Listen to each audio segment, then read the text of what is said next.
ना बोध उत्तेजन देतो, कधी तो बऱ्यासाठी रागावतो सुद्धा.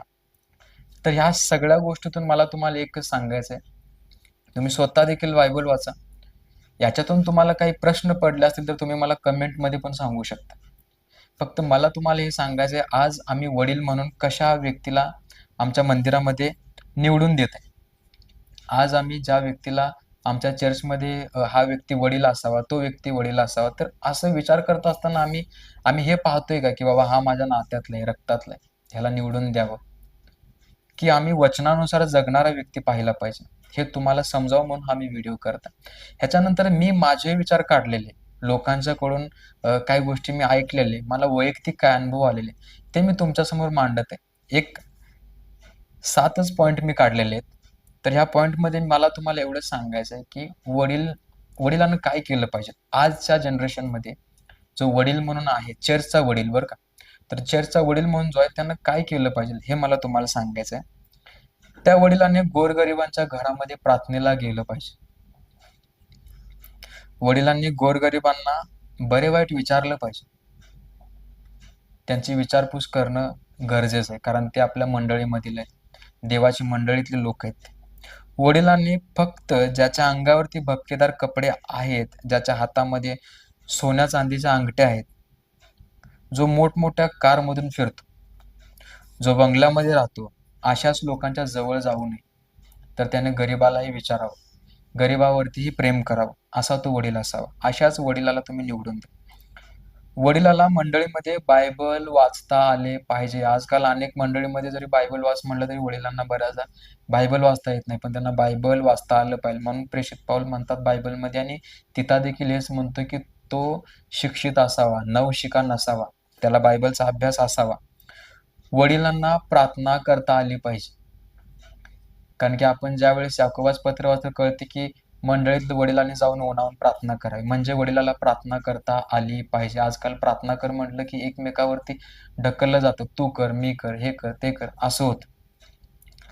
ख्रिस्त येशूविषयी चुकीचे आणि खोटे शिक्षण देणाऱ्या लोकांना योग्य ते शिक्षण सांगून त्यांना विरोध करून त्यांचं चुकीचं शिक्षण कसं चुकीचं आहे हे त्यांना सांगून त्या चुकीच्या लोकांना थांबवणारा वडील असावा. त्याला अभ्यास असलाच पाहिजे. जो वडील आहे त्याने सर्वांशी प्रेमाने वागणारे असावे. तोंड पाहून गरीब श्रीमंत म्हणून त्याने वागू नये. वडील इतर लोकांना ख्रिस्त येशूंच्या विषयी सुवार्ता सांगणारा असावा. ख्रिस्त येशूंच्या विषयी सुवार्ता सांगणं गरजेचं आहे. वडील म्हणजे त्याला फक्त त्या ठिकाणी प्रभुभोजनाला पांढरे कपडे घालून मिरवण्यासाठी त्या ठिकाणी ठेवलेलं नाही, किंवा जो व्यक्ती चर्चमध्ये काम करत आहे तर त्याला फक्त त्या कामासाठी ठेवलेलं नाही, 4 लोकांच्या समोर येऊन मला मिरवावं लागतं ह्यासाठी वडील होणं गरजेचं नाही, किंवा ह्यासाठी मंडळीमध्ये पुढाकार घ्यायचा नाही.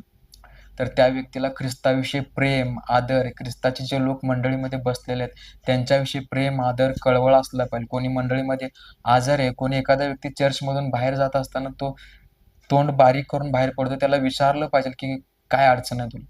तू आजारी आहेस? काय दुःखी आहेस? काय झालं मला सांग, मी तुझ्यासाठी प्रार्थना करतो. पैशाची मदत आपण करण्याविषयी नाही सांगत तुम्हाला.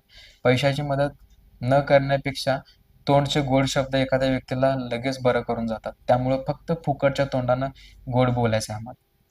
आणि वचन सांगतं, की तुमचं बोलणं मिठाने रुचकर असं असलं पाहिजे.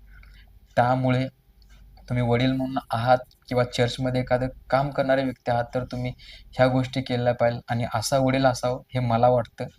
त्यामुळं तुम्ही बायबल वाचून पहा. बायबलमध्ये तुम्हाला भरपूर छान सांगितलेलं आहे. तीताच्या पत्रामध्ये सांगितलेलं आणि तिमोथेच्या पत्रामध्ये देखील सांगितलेलं आहे, की मंडळीचा वडील कसा असावा. तर याविषयी तुम्हाला काही प्रश्न असतील तर तुम्ही सांगू शकता.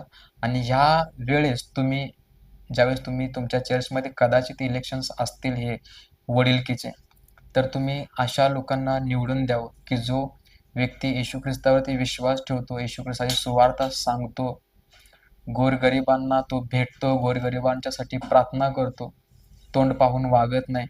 चुकीचं शिक्षण देणारे जे लोक आज पसरलेले आहेत, येशू ख्रिस्ताविषयी जे लोक चुकीचं शिक्षण देतात, ह्या लोकांना तो विरोध करतो. मंडळीमधल्या प्रत्येक घरामध्ये त्याला जमेल तसं तो जाऊन त्यांच्यासाठी प्रार्थना करतो, त्यांची काळजी घेतो. अशाच व्यक्तीला तुम्ही निवडून द्या. आजकाल यूथ्समध्ये जे तरुण लोक आहेत ते वाईट मार्गाला जातात. नको नको त्या प्रकारच्या नशा कधी ऐकल्या नव्हत्या, तशा नशा अनेक प्रकारचे लोक करायला लागले. ह्या व्यक्तींच्यासाठी ओझं घेऊन प्रार्थना करणारा, ह्या व्यक्तींना चांगल्या मार्गावरती आणणारा असा तो वडील असावा. आजकाल अनेक गावामध्ये आम्ही बघतो, अनेक ख्रिस्ती परिवार आहेत. त्या ठिकाणाचे अनेक तरुण जे मुलं आहेत, ते अनेक प्रकारच्या वेगवेगळ्या चुकीच्या शिक्षणाकडे जात आहेत. चुकीच्या व्यसनामध्ये, चुकीच्या संगतीमध्ये जात आहेत. तर हे का होत आहे? ह्या लोकांना आवर घालण्यासाठी कोणीतरी उभं राहणं गरजेचं आहे. आणि ज्यावेळेस तुम्ही वडील म्हणून चर्चमध्ये उभं राहताय, तर ह्या व्यक्तींची जबाबदारी वचनाद्वारे ही तुमच्यावरती पडलेली आहे. कारण की पवित्र शास्त्र बायबल तसं सांगतं. म्हणून ते देवाचं मंदिर आहे. ते कुणाच्या हक्काची मंडळी नाही. त्यामुळे ते देवाचे लोक आहेत, देवाचे मेंढर आहेत आणि देवाने तुम्हाला तिथं राखण्यासाठी या मेंढरांना त्याच मेंढरांच्या थ्रू तुम्हाला निवडलेलं आहे. त्यामुळे तुम्ही देवाला घाबरून वागणं गरजेचं आहे. आणि हे मला अनेक ख्रिस्ती लोकांना सांगायचं. त्यामुळे तुम्ही पुन्हा एकदा मी तुम्हाला सांगेन, वचन वाचा.